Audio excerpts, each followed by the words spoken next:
Keane. Le train n'était pas en retard. Eh bien, il était à l'heure, le train. Vous avez du bol. Donc, Madame Keane. Présente. Madame Chaudet-Martine. Présente. Monsieur Stoder Jean-Christophe. Présent. Madame Gultequin-Gulcan. Monsieur Hennequin-Virgile. Madame Ribaille-Cécile. Monsieur Huard Gérald. Monsieur Blanchot-Bastien. Madame Martin-Michel. Monsieur Pouzin Jean-Michel, excusé, donne pouvoir à Madame Thiédrez. Madame Prélot-Frédéric. Monsieur Vandalen Laurent, excusé, donne pouvoir à Madame Chaudet. Madame Catherine Marie-Laure. Monsieur Serge Rémy, excusé, donne pouvoir à Monsieur Bernier. Madame Bardet Alice. Monsieur Bernier Romain. Madame Boisard-Léa, excusé, donne pouvoir à Madame Gultequin. Madame Perra-Frajman Sonia, excusé, donne pouvoir à Monsieur le maire. Monsieur Laville Rémy. Madame Marteau-Elena, excusé, donne pouvoir à Madame Prélot. Monsieur Josset Geoffrey, excusé, donne pouvoir à Monsieur Blanchot, pardon. Madame Fernandez Sophie. Monsieur Moser Alain. Madame Iglesias, qui normalement, je pense, devrait pas tarder. Bon, Monsieur Lex Jean-François, excusé, donne pouvoir à Madame Iglesias, donc ça sera sous réserve de l'arrivée de Madame Iglesias. Madame Belfrédéric. Madame Maud Omis, excusée, donne pouvoir à Madame Keane. Madame Thiédrez Valérie. Madame Zels Anne-Marie. Monsieur Dulst Karl. Monsieur Ménera Thierry. Et Monsieur Croquet Nicolas. Je vous propose sans plus attendre de procéder à la désignation d'un ou d'une secrétaire de séance, en l'occurrence Sophie Fernandez. Est-ce qu'il y avait des votes, des votes contre, des abstentions ? Eh bien, Sophie, je te laisse t'installer à mes côtés. Bon, en plus, c'était l'anniversaire de Sophie, je crois. C'était hier, non? C'est ça? Bah voilà, hein. Bon anniversaire, Sophie. Je vous remercie beaucoup. Bon, voilà, comme ça, elle est passée toute rouge et c'est bon. Comme l'écharpe. C'est bon pour toi? C'est bon pour moi. On est parti. Eh bien, je vous propose de passer au point 1 de l'ordre du jour avec l'approbation du procès-verbal de la séance du Conseil municipal du 3 octobre 2024 dernier. Est-ce qu'il y avait des remarques sur ce procès-verbal? Non. Eh bien, je vous propose de passer au vote. Donc, est-ce qu'il y avait des votes contre, des abstentions? Adopté à l'unanimité, je vous remercie. Rapport numéro 2, donc avec le compte-rendu des décisions prises sur le fondement de la délégation permanente du maire. Donc juste un rappel, dans le cadre de cette délégation, cette délégation prévoit notamment de demander à tout organisme financeur l'attribution, en tout cas c'est la délégation que vous m'avez faite, l'attribution de subventions de fonctionnement dans la limite de 15 000 € et de subventions d'investissement pour les opérations dont le montant de la dépense subventionnable est inférieur à 300 000 €. Et en fait, là, on avait fait une demande de soutien et une demande de financement auprès d'Acté en ce qui concerne l'audit énergétique et le plan d'action énergétique des 19 bâtiments communaux. Et donc, l'opération est de 80 915 € hors taxe. Voilà pour cette information. Rapport numéro 3 avec donc la médiathèque, convention de partenariat avec la médiathèque départementale. Monsieur Stoder. Oui, monsieur le maire. Donc, mes chers collègues, la politique départementale de lecture publique a pour objectif de soutenir les collectivités locales dans la mise en place d'une offre de bibliothèque répondant aux besoins actuels. Une convention fixant les termes du partenariat entre la commune de Sainte-Savine et le département serait de nature à conforter l'action des médiathécaires saviniennes en termes d'accès à de nouvelles collections et supports d'animation à destination des lecteurs, mais également en termes de ressources pour l'enrichissement des pratiques et la professionnalisation du personnel communal. La convention envisagée est conclue pour une durée correspondant à celle du schéma départemental de développement de la lecture publique, c'est-à-dire 2024-2029. La participation à la charge de la commune s'établit à 0,15 € par habitant, catégorie des médiathèques dotées de personnel, ce qui équivaut à un peu moins de 1 600 €. Aussi, mes chers collègues, il vous est proposé de valider les termes de la convention jointe, d'autoriser monsieur le maire à faire toutes les démarches nécessaires et à signer la convention et toutes pièces utiles. Merci. Des remarques sur ce rapport?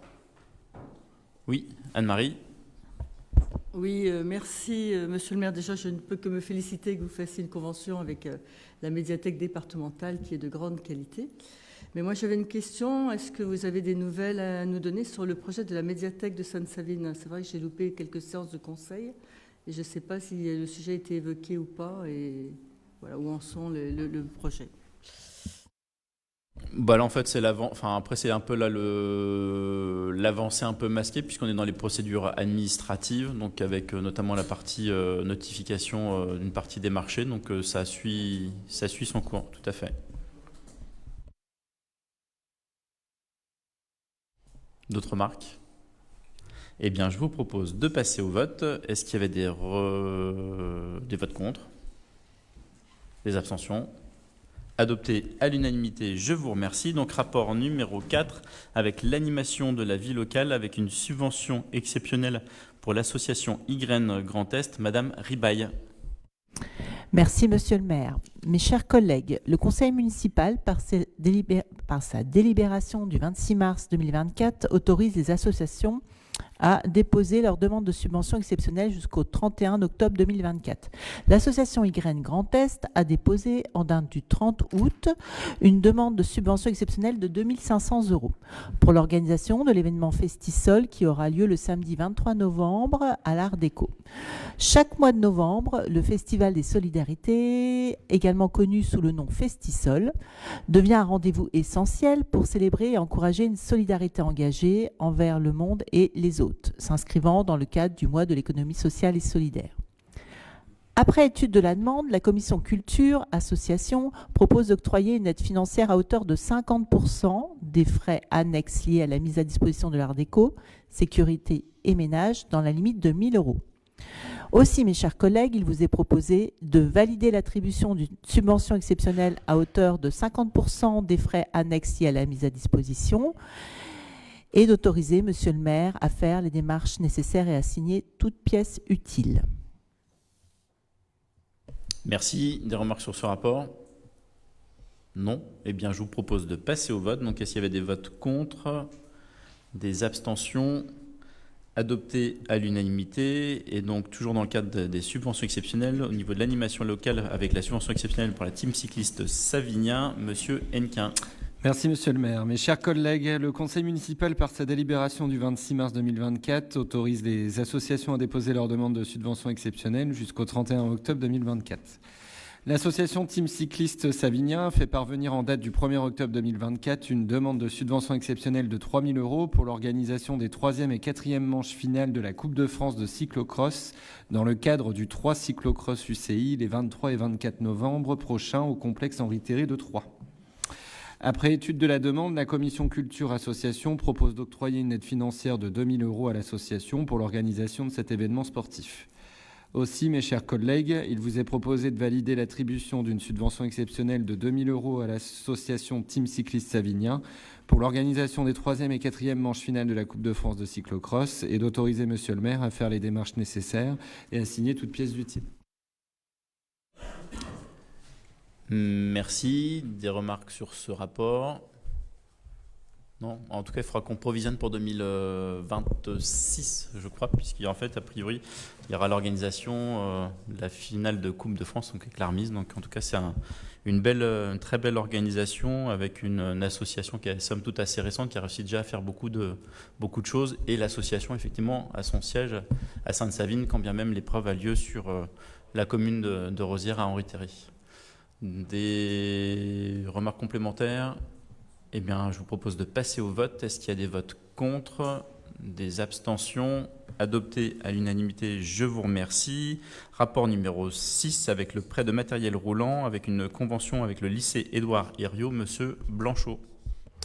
Merci, monsieur le maire. Mes chers collègues, le lycée Édouard Herriot participe au rayonnement de la ville et son implantation en fait un pôle d'attractivité pour la commune.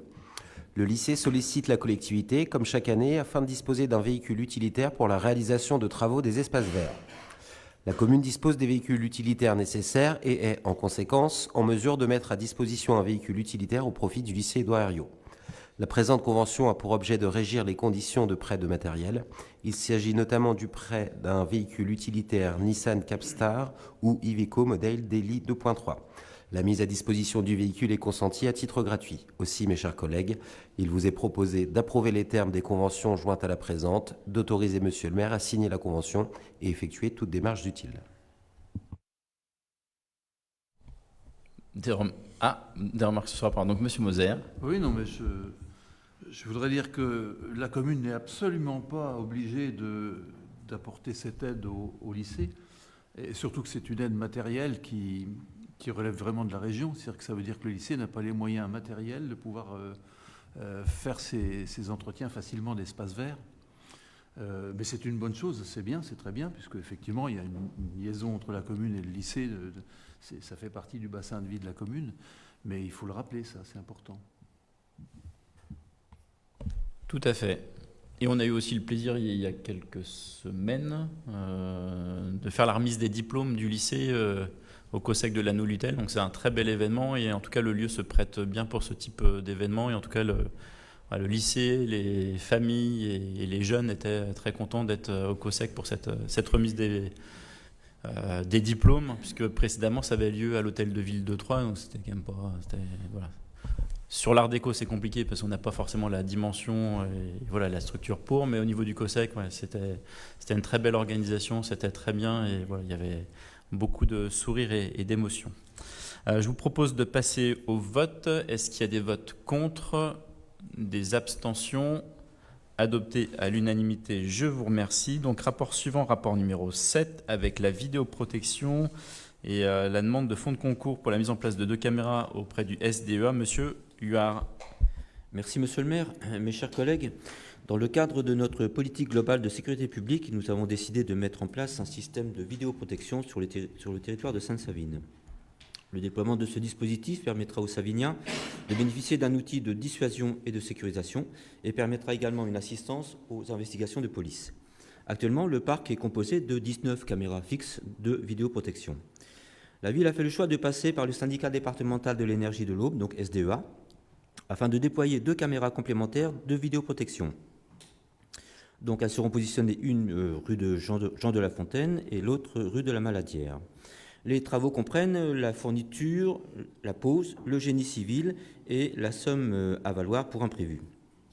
Selon les dispositions de la délibération numéro 5 du 17 mai 2024 du bureau de SDEA, le coût hors TVA de ces travaux est estimé à 25 000 € et la contribution de la ville serait égale à 70% de cette dépense, soit 17 500 €. Afin de réaliser ces travaux, un fonds de concours peut être versé par la ville au SDEA en application de l'article L. 5212-26 du Code général des collectivités territoriales. S'agissant de la réalisation d'un équipement, ce fonds de concours est imputable en section d'investissement dans le budget communal. Aussi, mes chers collègues, il vous est proposé de confier au SDEA la réalisation des travaux définis ci-dessus, d'attribuer un fonds de concours au syndicat départemental de l'énergie de l'Aube sur présentation d'un décompte définitif dans les conditions de délibération numéro 5 du 17 mai 2024 du bureau du SDEA. Ce fonds de concours est évalué provisoirement comme suit, donc mise en place de 2 caméras complémentaires de vidéoprotection, donc 17 500 €. Et enfin, de s'engager à inscrire au budget correspondant les crédits nécessaires. Merci. Des remarques sur ce rapport? Non? Eh bien, je vous propose de passer au vote. Donc, est-ce qu'il y a des votes contre? Des abstentions? Adopté à l'unanimité, je vous remercie. Donc, rapport suivant avec un rapport qui revient tous les ans, avec le recensement partiel de la population 2025, avec la rémunération des agents recenseurs. Madame Gultequin.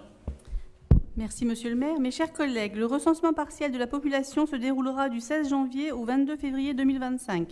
Pour ce faire, comme les années précédentes, il sera procédé au recrutement d'agents recenseurs. Leur rémunération est assurée au moyen de la dotation forfaitaire versée par l'État. Pour 2024, il a été proposé une rémunération des agents recenseurs fixée de la manière suivante. 1,70 € brut par bulletin individuel collecté dans la commune, 1,10 € brut par feuille de logement ou d'immeuble collecté dans la commune, une somme forfaitaire de 41 € brut par demi-journée de formation, sous réserve qu'ils aient commencé la collecte, un forfait de 105 € brut équivalent aux frais de déplacement pour la tournée de reconnaissance, une dotation forfaitaire de 123 € brut par agent recenseur en fonction de la qualité du recensement. Pour 2025, il est proposé d'attribuer une augmentation d'environ 2% à la rémunération des agents recenseurs, qui serait ainsi fixée de la manière suivante. 1,75 € brut par bulletin individuel collecté dans la commune, 1,15 € brut par feuille de logement ou d'immeuble collecté dans la commune, une somme forfaitaire de 42 € brut par demi-journée de formation, sous réserve qu'ils aient commencé la collecte, un forfait de 110 € brut équivalent aux frais de déplacement pour la tournée de reconnaissance, une dotation forfaitaire de 130 € brut par agent recenseur en fonction de la qualité du recensement. Aussi, mes chers collègues, il vous est proposé de fixer les diverses rémunérations aux tarifs indiqués, d'inscrire la somme correspondante au budget primitif 2025 de la ville. Merci. Des remarques sur ce rapport? Non? Eh bien, je vous propose de passer au vote. Est-ce qu'il y a des votes contre? Des abstentions? Adopté à l'unanimité, je vous remercie. Donc, rapport suivant, rapport numéro 9, rapport aussi annuel, avec la SPL XDMAT, avec notamment le point sur le rapport de gestion 2023 du conseil d'administration, Monsieur Laville. Merci, monsieur le maire. Je ne vois pas, voilà. Je suis là. Oui, Mes chers collègues, par délibération du 9 mai 2012, la ville a décidé de devenir actionnaire de la société SPL 10 des maths, créée en février 2012 par les départements des Ardennes. Pardon, remets ton micro. Qu'est-ce qu'il y a? Ah, pardon. Allô. Du coup, afin de bénéficier d'outils de dématérialisation utiles au fonctionnement des collectivités. Le 26 mars 2024, le conseil d'administration de la société a approuvé les termes de son rapport de gestion sur les opérations de l'exercice clos le 31 décembre 2023 et donc l'activité SPL 10 des maths en vue de sa présentation à l'Assemblée générale. Cette dernière, réunie le 28 juin dernier, a été informée des conclusions de ce rapport et a approuvé à l'unanimité les comptes annuels de l'année 2023 et les opérations traduites dans ces comptes, après avoir entendu le commissaire aux comptes qui n'a formulé aucune remarque. Il convient que l'assemblée délibérante de chaque actionnaire examine à son tour le rapport de gestion du conseil d'administration. Le rapport de gestion présenté ce jour fait apparaître un nombre d'actionnaires toujours croissant, 3251 au 31 décembre 2023, un chiffre d'affaires de 1 558 320 € et un résultat de 314 965 € affecté en totalité au poste autres réserves, porté à 1 322 976 €. Ce résultat, qui s'inscrit dans la continuité des résultats obtenus depuis 2020, s'explique par la progression constante du nombre de collectivités actionnaires de la société et de leur utilisation pérenne des outils de dématérialisation de la SPL depuis la crise sanitaire, ainsi que la poursuite des effets de la nouvelle organisation pour la gestion de l'assistance et le nombre très conséquent de renouvellements de certificats électroniques au sein des communes et établissements publics de coopération intercommunale actionnaires de la société, vente de 2678 certificats en 2023 contre 1120 en 2022 et 1500 en 2021. Ainsi, mes chers collègues, il vous est proposé d'approuver après examen le rapport de gestion du conseil d'administration figurant en annexe et de donner acte à monsieur le maire de cette communication.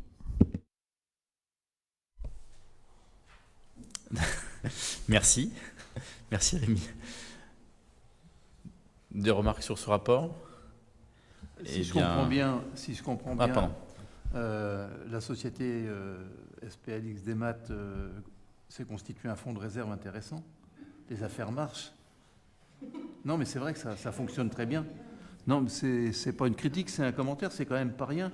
C'est une société qui est une société publique pratiquement et qui apporte aux communes, qui a apporté aux communes énormément de services et qui en même temps a une gestion tout à fait intéressante et des capacités d'extension encore importantes. Voilà, faut le remarquer aussi, même si c'est qu'un rapport. Non, mais c'est c'est une belle réussite quand même du territoire, hein, puisqu'à l'origine, c'est 10 des maths, hein, c'est le chiffre 10, il faut le lire comme ça, parce que c'est quand même à l'origine plutôt des techniciens du département. Enfin, c'est le département avec des techniciens du département qui ont développé l'outil avec sans doute d'autres personnes, mais en tout cas ça essaime et c'est assez utile. Et puis je pense qu'effectivement c'est comme dans toute structure de ce type-là, c'est de prévoir de la réserve pour les développements futurs. Parce que ça, on arrive tout de suite des fois sur des montants assez conséquents, notamment en matière informatique. Et donc je pense qu'aussi c'est aussi c'est signe de bonne gestion, mais aussi avec une croissance, assez forte, puisqu'en fait après, une fois que le logiciel est développé, le cœur, il faut effectivement le faire évoluer, l'entretenir, mais le gros du travail, j'oserais dire, est en partie fait. Donc plus vous avez de cotisants, plus c'est intéressant. Voilà. Anne-Marie Zeltz. Moi, je ferai part au département de ces bonnes critiques positives. Effectivement, c'est un très bel outil et très utile à l'ensemble des collectivités, d'où son succès. Et il y a aussi un gros travail pour des nouvelles applications, donc d'où l'intérêt de rester avec cette société. Et elle connaît un succès de plus en plus, même hors territoire ou bois. Donc, Oui, quand on voit le nombre de départements, de collectivités, d'autres départements aussi qui sont dans la SPL, oui, de toute façon, puis en plus, nous, on est... XDMAT, il n'y a pas que XParaf, il y a XAC, il y a toute la suite intégrée, et puis il y a aussi tout ce qui est autorisation droit des sols, maintenant qu'on utilise, où on avait un problème avant avec les outils qu'on utilisait, et maintenant avec l'outil notamment pour pouvoir communiquer avec TCM, puisque aussi TCM passe maintenant par cet outil, ça simplifie grandement la question de l'analyse et de la gestion. Donc plus on sera, mieux ce sera, puisqu'en fait ça permet d'avoir les mêmes outils et de pouvoir mieux communiquer les uns avec les autres. S'il n'y a pas de remarques complémentaires, je vous propose de passer prendre acte du rapport. Alors, c'est toujours compliqué de dire qui ne prend pas acte. Qui a eu un moment d'absence? Tout le monde a pris acte. Voilà. Ok, tout le monde a pris acte. Merci. Rapport suivant, rapport numéro 10, avec l'école de musique, achat et don de partitions, Monsieur Stauder. Oui, monsieur le maire, mes chers collègues, la directrice de l'école de musique, Béatrice Michaud, a fait bénéficier gratuitement depuis 2006 à l'école de musique municipale ses partitions personnelles, mais aussi des instruments et accessoires accumulés pendant 10 années d'activité à l'école de musique, de l'activité de son école de musique privée. Donc après avoir fait valoir dernièrement ses droits à la retraite, elle a proposé de céder ses partitions à l'école de musique municipale à moindre coût, ainsi que l'armoire qui les contient, pour un total de 1 636 €. Alors selon le détail suivant, je ne vais pas tout vous relire, donc vous avez des partitions d'orchestre, d'ensemble, de méthodes, des recueils techniques, des recueils de morceaux, des partitions et l'armoire métallique en question. Parallèlement, la directrice propose de donner à l'école de musique et de danse les biens suivants. Donc elle fait un don pour l'éveil musical la méthode IFM, 2 tomes, une guitare, 2 cymbales, des recueils pour l'éveil et l'initiation, et également des recueils de formation musicale, aussi des demi-guitares, encore des recueils pour les différents instruments, et puis des classeurs de partitions, de variétés, musique de film, etc. Aussi, mes chers collègues, il vous est proposé d'acheter à Madame Béatrice Michaud pour une somme totale de 1 636 € les partitions et une armoire dont les prix sont détaillés ci-dessus, d'accepter le don de partitions et d'instruments fait par Madame Michaud, et de donner pouvoir à Monsieur le maire pour signer tout document relatif à ce dossier. Merci. Des remarques sur ce rapport? Non? Eh bien, je vous propose de passer au vote. Est-ce qu'il y a des votes contre, des abstentions? Adopté à l'unanimité, je vous remercie. Donc, rapport suivant avec rapport numéro 11, dans la thématique commerce avec la dérogation repos dominical 2025. Madame Chaudet. Merci, Monsieur le maire. Mes chers collègues, en prévision de la prochaine année calendaire, il convient de définir les ouvertures dominicales pour 2025 des commerces implantés sur la communauté d'agglomération. Les conditions d'ouverture sont encadrées par la loi du 6 août 2015 relative à la croissance, l'activité et l'égalité des chances économiques. Outre certaines activités commerciales spécifiques qui disposaient déjà du droit de travailler le dimanche, cette loi a élargi le champ d'application. Toutes les communes peuvent accorder jusqu'à 12 dimanches dans l'année dès lors que son établissement public de coopération intercommunale se prononce favorablement en ce sens. Par mail, le 24 août 2024, le directeur du centre commercial Carrefour L'Escapade sollicite une dérogation au repos dominical pour les jours suivants.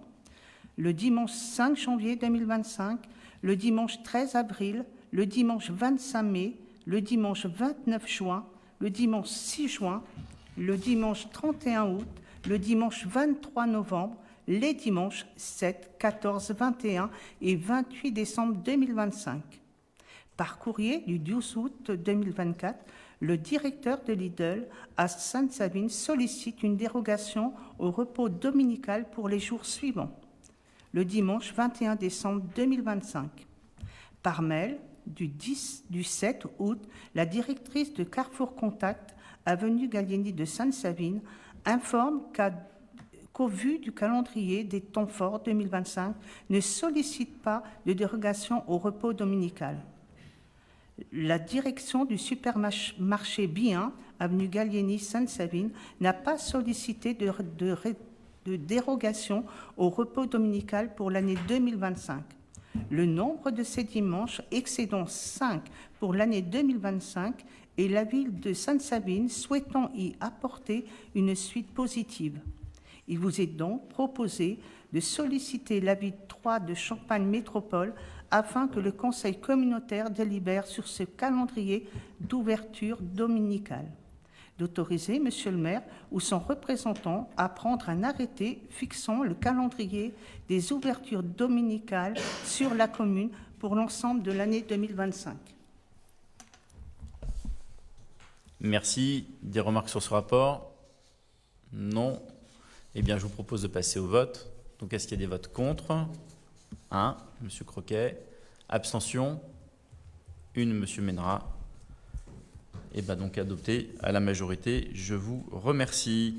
Donc, rapport numéro 12. Et c'est moi, voilà. Je m'appelle moi-même. Donc avec notamment le déclassement du domaine en fait, du château de Montsolet-Vaude. Pour rappel, on avait acté précédemment la mise en vente, enfin la mise en vente. Le fait voilà, de s'entamer dans une démarche de vente du château. Alors, je vais faire peut-être un petit peu quelques éléments de rappel. Donc la commune s'est portée acquéreuse du château en 1946. Pendant un certain laps de temps, il y a eu colonie de vacances. Ensuite, il y a eu usage mixte entre PEP et colonie de vacances. Ensuite, usage par les PEP. Et en 2022, suite à la création d'un nouveau bâtiment par les PEP, ils n'ont plus usage du bâtiment. Et donc, voilà, on avait le château que l'on récupérait. Bien évidemment, on s'était posé la question en disant bah voilà, qu'est-ce qu'on peut faire de ce château, sachant qu'effectivement, on avait quand même un bien communal en dehors de la commune, et donc se posait aussi la question d'y mettre une activité communale en dehors de la commune, et c'était, voilà, après discussion, effectivement, ça n'avait pas vraiment de sens, ne serait-ce qu'en problématique de mobilité pour un certain nombre de personnes.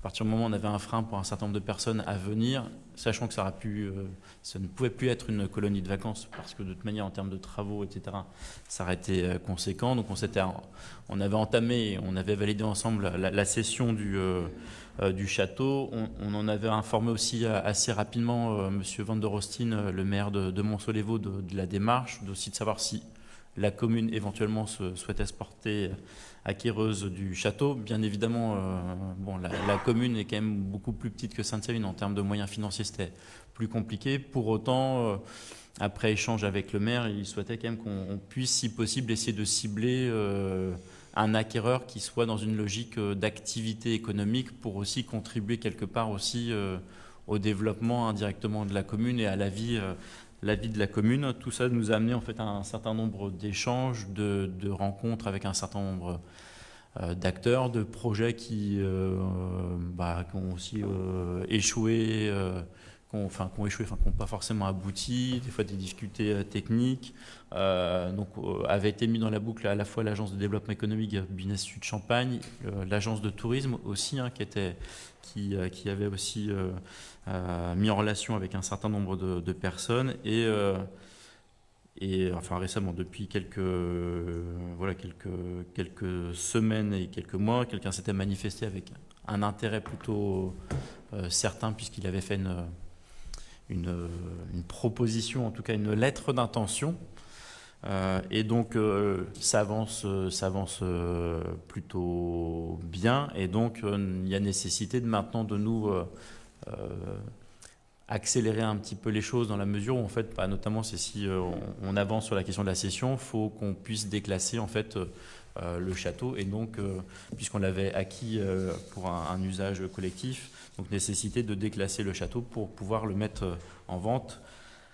Et donc là, je vais passer sur la partie formalisme. Donc, afin d'envisager donc la cession du bien immobilier, donc il est nécessaire, conformément à l'article L 2141-1 du Code général de la propriété des personnes publiques, de procéder préalablement donc au déclassement du domaine public des dits biens qui ne sont plus affectés à un service public, puisque voilà, on n'a plus de service public. Et donc, il vous est proposé de constater la désaffectation et de décider du déclassement du domaine public conformément à l'article 2141-1 du Code général de la propriété des personnes publiques des biens immobiliers appartenant à la commune de Sainte-Savine, 6 à Montceau-les-Vaudes, cadastré section C, numéro 335, 337, 401, 402, section A, numéro 77, 160, 161 et section B, numéro 252, et ce, en vue de leur mise en vente. Juste pour rappel, donc le domaine fait une surface totale de 29 hectares. Voilà. On avait même eu, de toute façon comme ce ne sera pas le cas, etc., dans les échanges, on faisait presque même les stacks, mais on était un peu trop loin, donc voilà, ça avait échoué aussi là-dessus. Eh bien, je vous propose d'en échanger. Voilà. Monsieur Dulst. Monsieur le maire, pour bien comprendre l'évolution, donc est-ce qu'il y a encore des contraintes administratives à lever pour la vente? Est-ce qu'on est dans une phase de négociation ou dans une phase plus avancée de signature aujourd'hui? Ah ben non, là, non, il faut déjà qu'il soit déclassé avant de signer. Enfin voilà, là on est vraiment plutôt bien avancé. Le projet a plutôt aussi mûri, je pense, au niveau de l'acquéreur. Enfin après, c'est aussi un investissement au-delà du montant et de l'acquisition du château. C'est pour ça qu'aussi nous on n'y investit pas. Il y a quand même des coûts de rénovation qui sont plutôt importants si on veut en faire quelque chose.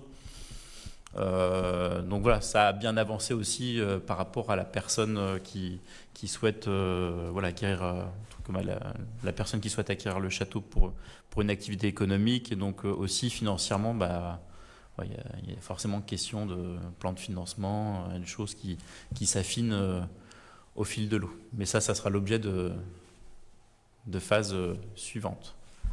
Mais du coup, l'ensemble des contraintes administratives seront levées à partir de ce soir, ou il y aura d'autres contraintes? Normalement, ce sera bon. Non, on ne signera pas ce soir. Oui, Anne-Marie.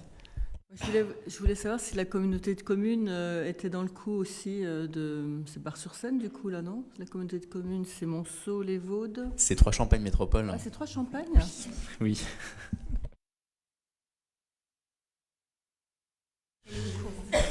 Bon, aller au courant, ne serait-ce que par rapport au projet, plus du côté porteur de projet. Puis aussi également, je crois, aussi au niveau du département côté touristique. Voilà, c'est une activité forcément qui sera une activité économique. Et donc voilà, le porteur de projet et sollicitera sans doute un certain nombre d'autres acteurs derrière, comme tout projet en termes de développement économique et potentiellement touristique. Ah mais oui. Et non, c'est TCM. D'autres remarques sur ce rapport? Non? Oui. Juste une dernière question. Est-ce que la ville de Sainte-Savine aura toujours des liens avec l'investisseur, si toutefois ça va au bout ou pas? Alors, des liens potentiellement amicaux, mais après l'idée, ça serait peut-être je pense dans les discussions, c'est peut-être de garder peut-être une petite forme de lien, etc. Mais économiquement, de toute manière, à la fois juridiquement, économiquement, on n'aura plus de lien, direct. Voilà. Non. Et puis, de par ma position, ça serait quand même un peu plus compliqué de me porter et d'être partie prenante de l'achat d'un château de la commune. Hein. Peut-être que compte tenu du projet et de l'activité ou des activités qui vont être menées quand ce projet sera mis en place, quelques clauses négociées au moment de la vente permettront d'avoir pour la commune de Sainte-Savine quelques avantages, ou de temps en temps pouvoir créer un événement ou je ne sais quoi gratuitement. Mais voilà, on peut penser que... Mais bon, je crois que l'essentiel, c'est déjà de pouvoir effectivement réaliser la vente, parce que c'est une sacrée épine du pied du budget de la commune qui sera retirée. Parce qu'il faut savoir quand même que cet établissement n'est plus du tout aux normes pour une activité de type social ou collectif et public, et que le laisser trop longtemps dans l'état, c'est une dégradation rapide. Enfin, il y a énormément de choses. C'est dommage qu'il n'ait pas été situé sur le filage de la commune de Sainte-Savine, mais là, il aurait pu... voilà. Mais bon, c'est bien que les choses... Moi, je suis étonné parce que, compte tenu de la conjoncture depuis quelque temps, je ne m'attendais pas à ce qu'il y ait des réactions, des démonstrations d'intérêt et déjà un acquéreur potentiel qui semble mettre en place des choses assez intéressantes. En fait, il y a quand même eu globalement un certain nombre de visites. Alors après, c'est comme tout, c'est entre ceux qui au départ pensent que le château est petit et finalement ils se rendent compte qu'il est plus gros que prévu ou trop petit. Enfin, bon, voilà, il y a eu quand même, je crois à peu près plus d'une quinzaine de visites, avec aussi des fois des projets qui étaient quand même plutôt avancés, en tout cas des gens qui, en tout cas, avaient le potentiel économique d'acquisition et d'installation. Et après, c'était selon la nature du projet, des fois des problématiques éventuellement urbanistiques, alors pas de PLU, parce qu'en fait, notamment sur Monceau, notamment la partie extension de nouveaux bâtiments, comme ils sont au RNU, d'où la nécessité aussi de la question du PLUI pour avoir quelque chose d'uniforme. On a des communes de l'agglomération qui sont RNU, ce qui fait qu'en termes de possibilités urbanistiques, de développement, etc., ça peut être bloquant quelquefois. Et donc, ça a été notamment sur un ou deux beaux dossiers bloquants. Voilà. Là, pour le coup, c'est pas bloquant. Eh bien, je vous propose de passer au vote. Est-ce qu'il y a des votes contre, des abstentions? Adopté à l'unanimité, je vous remercie. Et donc, des informations très prochainement. Rapport numéro 4... non. Ah, pardon, c'est moi qui ai switché dans mes... Ah non, on m'a fait un petit tour de magie. On a inversé les pages. 14. Art déco. Mise à disposition de l'art déco. 13, pardon. Oui, c'est 13. Pardon, c'est 13. Art déco. Mise à disposition Miss Élégance. Non? Ah, mais alors c'est quoi ce truc? Ouais. Attendez, je vais prendre mon autre papier, ça va être mieux. Oui, c'est Festisol. Voilà. 13. Festisol. Il y a des pages, ils ne sont pas tous raccords en même temps. Puis j'ai pas le truc de derrière, donc... Alors, c'est Festisol, mais de toute façon, Miss Élégance, on y arrivera après. Donc, Madame Ribaille, numéro 13. Merci, Monsieur le maire. Donc, alors, la ville de Sainte-Savine a été sollicitée par la mise à disposition de l'Art déco pour l'association YGREN Grand Est, en fait, qui organise, comme régulièrement, toutes les années, l'événement Festisol.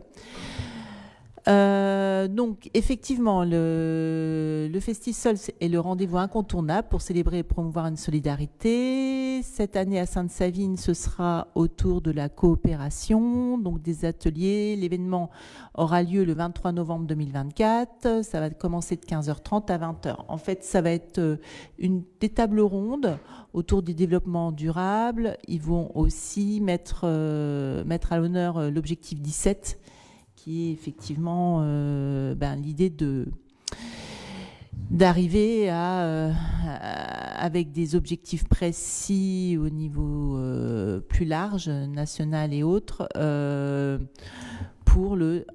en tout cas en ce qui concerne le développement durable. Donc, une réponse favorable a été apportée à cette demande avec la mise à disposition de la salle le samedi 23 novembre. Et aussi, mes chers collègues, il vous est proposé d'accorder la mise à disposition gratuite de l'Art déco et d'autoriser Monsieur le maire à faire les démarches nécessaires et à signer toute pièce utile.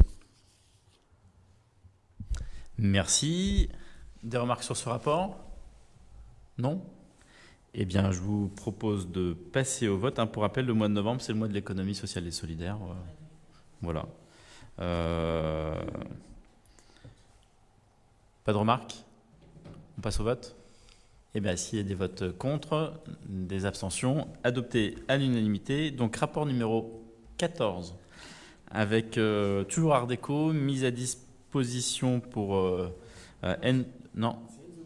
Oui, c'est ça. Mise à disposition pour Enzo, oui, tout à fait. Monsieur Blanchot. Merci, monsieur le maire. Mes chers collègues, la ville de Sainte-Savine a été sollicitée par le comité départemental handisport de l'Aube pour la mise à disposition de l'Art Déco afin d'y organiser l'événement 1000 accords dont les fonds permettront de financer la participation d'Enzo Boquet, jeune porteur de handicap moteur, à son prochain projet de l'ascension du Mont Blanc.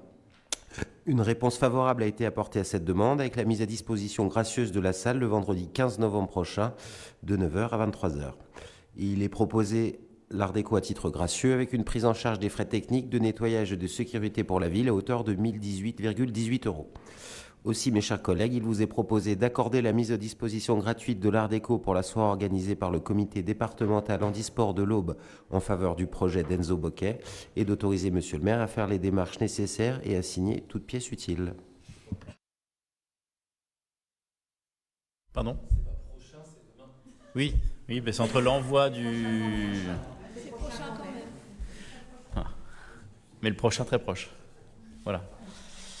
Donc on avait déjà donné, ça avait déjà été l'occasion l'année dernière de faire l'événement. Eh bien, je vous propose de passer au vote, ou en tout cas s'il y a des remarques. Non? Eh bien, passons au vote. Donc est-ce qu'il y a des votes contre, des abstentions, adoptés à l'unanimité et roulement de tambour, rapport numéro 14 avec... Ah, 15, pardon, c'est moi, putain, ce soir j'ai du mal. C'est le Miss Élégance, ça, je suis troublé. Avec l'Art Déco, la mise à disposition de l'Art Déco pour l'élection de Miss Élégance, mais qui là pour le coup, qui a eu lieu. Voilà. Madame Ribaille. Merci, monsieur le maire. Nous allons y arriver.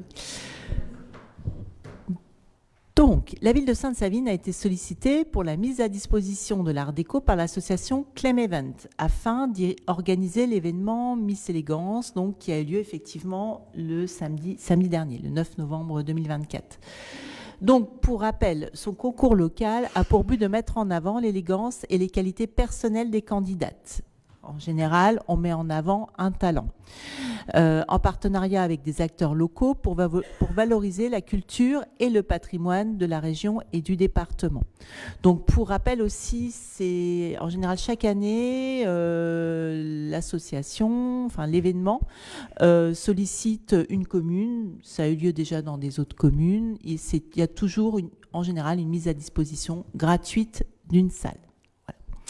Donc, une réponse favorable a été apportée à cette demande avec la mise à disposition de la salle le samedi. Afin que l'événement puisse se réaliser, il est proposé d'acter la mise à disposition de la salle de l'Art Déco à titre gracieux et avec une prise en charge des frais techniques par la ville à hauteur de 360 €. Aussi, mes chers collègues, il vous est proposé d'accorder la mise à disposition gratuite de l'Art Déco et d'autoriser monsieur le maire à faire les démarches nécessaires et à signer toute pièce utile. Et je n'étais pas dans le jury. Voilà, c'était Madame Ribaille qui était dans le jury. Voilà. Alors, ça n'a pas forcément de lien direct, mais on est quand même dans les Miss. En fait, on a la chance d'avoir une Miss Champagne-Ardenne qui est savinienne, donc Louison Thévenin. Voilà, donc on lui souhaite déjà une félicitation et puis une bonne poursuite. Oui, Miss Champagne-Ardenne, normalement, c'est la suite. Je pense qu'elle a toutes ses chances. C'est une jeune fille qui est brillante, sportive accomplie. Voilà. Et donc, fait le lien indirectement avec ce rapport. Est-ce qu'il y a des remarques sur ce rapport? Monsieur Moser. Ah. Oui, je vais faire des remarques. Ah non, non, c'est le jury. Autant je comprends la mise à disposition de l'Art Déco pour les deux précédentes animations qui relèvent de l'économie sociale et solidaire ou qui relèvent d'actions de solidarité. Autant là, excusez-moi, mais dire que une élection de Miss, quelle qu'elle soit, hein, va permettre de valoriser la culture et le patrimoine de la région et du département, j'ai l'impression qu'on est à la foire aux bestiaux ou quoi. Non, voilà. Alors, je sais que ça, c'est 360 €, c'est pas grand-chose. Mais entre nous, c'est quand même pas du tout la même démarche que les deux précédentes. Donc ça m'interroge un peu. Puis bon, on a une Miss, d'accord, qui commence à être connue. Mais je crois que les Miss, c'est pas du même ordre que ce qui précède. Et j'ai envie de dire que j'ai rien contre les jeunes filles ou les jeunes femmes qui y sont. Il faudrait dire qu'il y a des Miss masculins si on voulait respecter la parité. Il y en a. Voilà. Donc, si vous voulez, je trouve que là, faut pas qu'on se laisse aller à ouvrir systématiquement les choses à toutes les demandes. C'est une association, certes, mais ça me pose question. Voilà. Alors après, il n'y a pas de lien. Voilà. Après, c'est des rapports par rapport à l'art déco. Effectivement, c'est sur des crantages un petit peu différents. Là, c'était normalement, c'est une manifestation qui a vocation à tourner. C'est aussi l'objectif aussi en termes de pas de développement, mais de visibilité aussi de l'art déco pour l'organisation après d'événements qui pour lesquels économiquement on fera un petit peu plus. Entre guillemets, attention, en tout cas, on sera plus sur de la location, etc. L'idée, c'est aussi de promouvoir aussi un petit peu des événements au sein de l'art déco. Et donc là, c'était l'idée de pouvoir aussi faire un focus sur l'art déco avec un modeste et une modeste contribution. Mais voilà, on est sur des échelles différentes. Et puis, c'est comme tout, hein, faut effectivement, pour tous les goûts, toutes les couleurs. Voilà. Et les thématiques, effectivement, on se succèdent et c'est Festive Sol, c'est pas Enzo, et Enzo, c'est pas Miss Élégant. Enfin voilà, c'est des thématiques complètement différentes avec des objectifs complètement différents. Et a priori, ça a été une belle manifestation samedi dernier avec des personnes qui n'étaient pas forcément, je suis venu au tout début, pas forcément des gens qui connaissaient la salle. L'idée aussi, c'est de faire venir des gens qui ne connaissent pas la salle pour aussi donner plus de visibilité. Voilà.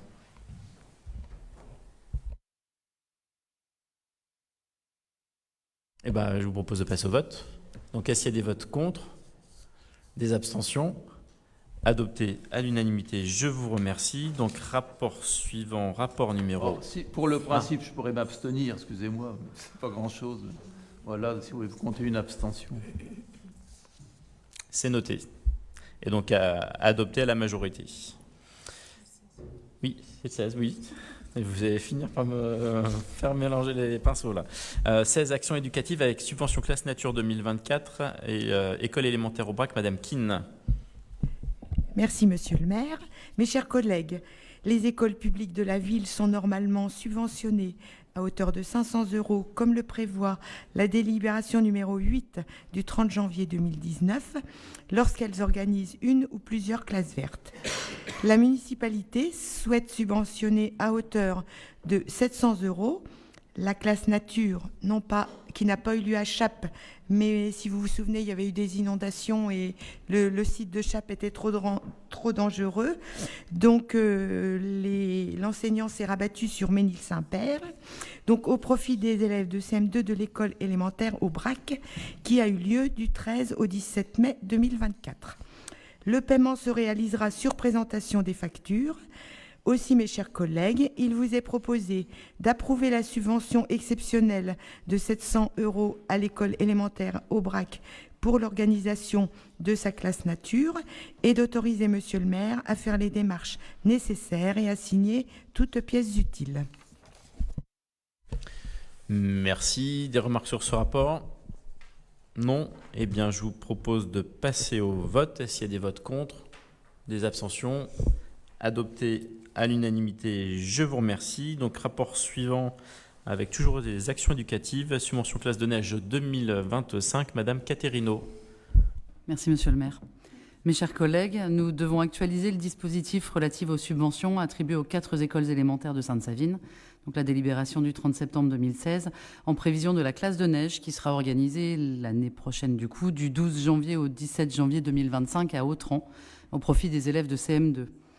Nous vous proposons que les familles participent à hauteur de 165 €. Le département prendra en charge 1,20 € par jour et par enfant. Les coopératives scolaires apporteront également leur soutien en fonction des devis demandés dans les établissements scolaires. La commune pourrait ainsi définir une prise en charge comme suit: une subvention de 70% du coût total du séjour, après financement de la part famille de la subvention département et de la participation des coopératives scolaires, dans la limite d'un plafond de 260 € par enfant. Un acompte de 85% de la subvention pourrait être versé à compter de janvier 2025 à la demande des écoles sur présentation des devis actualisés. Aussi, mes chers collègues, il vous est proposé d'approuver la participation financière de la collectivité à cette classe de neige 2025 et d'autoriser Monsieur le maire à faire les démarches nécessaires et signer toute pièce utile. Merci. Des remarques sur ce rapport? Ah, Monsieur Croquet. Oui, j'aimerais savoir combien au total ça fait que le département y donne.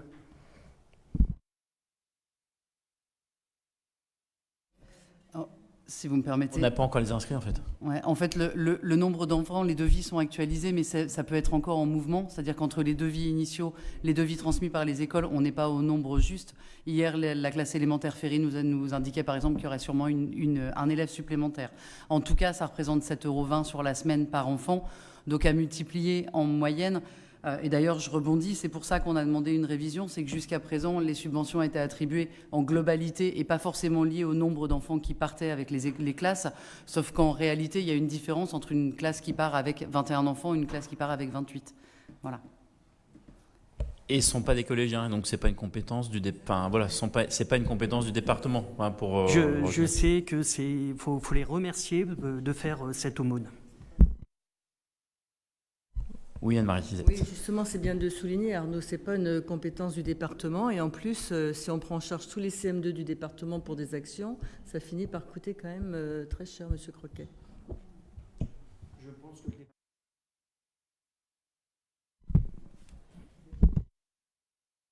Alors, en ce moment, je ne sais pas si vous avez suivi l'actualité, mais alors, les départements, c'est compliqué.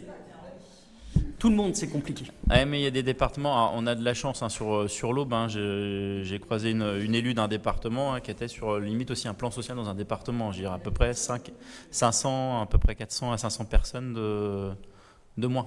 Alors après, c'est un gros département, mais il y a des départements qui sont dans des situations très compliquées avec une augmentation très significative des dépenses sociales et puis des recettes qui sont fortement amoindries avec les droits de mutation et puis aussi éventuellement l'effort contributif qui sera demandé à un certain nombre de collectivités, dont les départements, dans le cadre du projet de loi de finances sur la contribution. Donc, voilà. D'un autre côté, ils ont voté. Ils ont quoi ?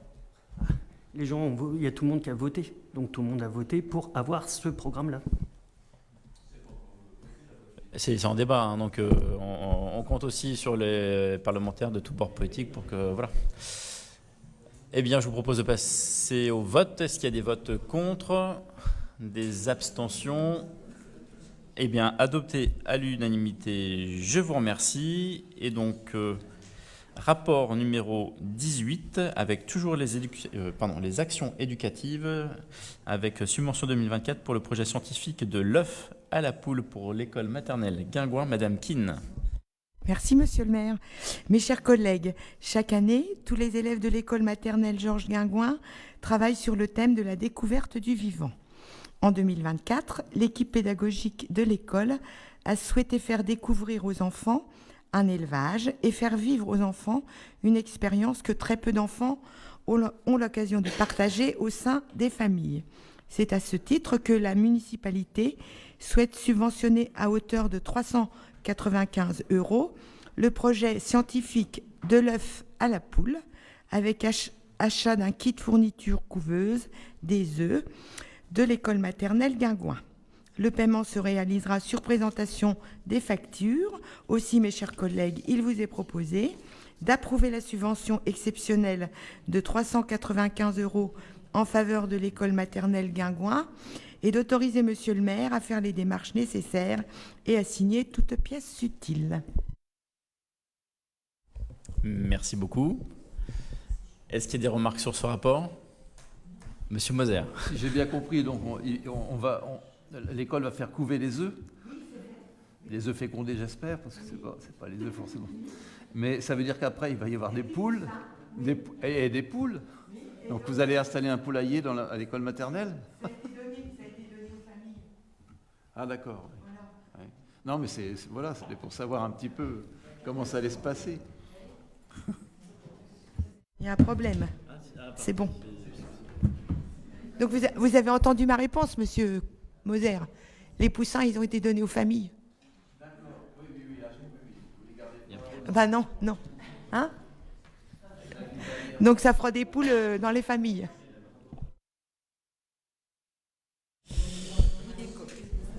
L'ordre du jour étant épuisé, et on n'a pas reçu de questions diverses, il est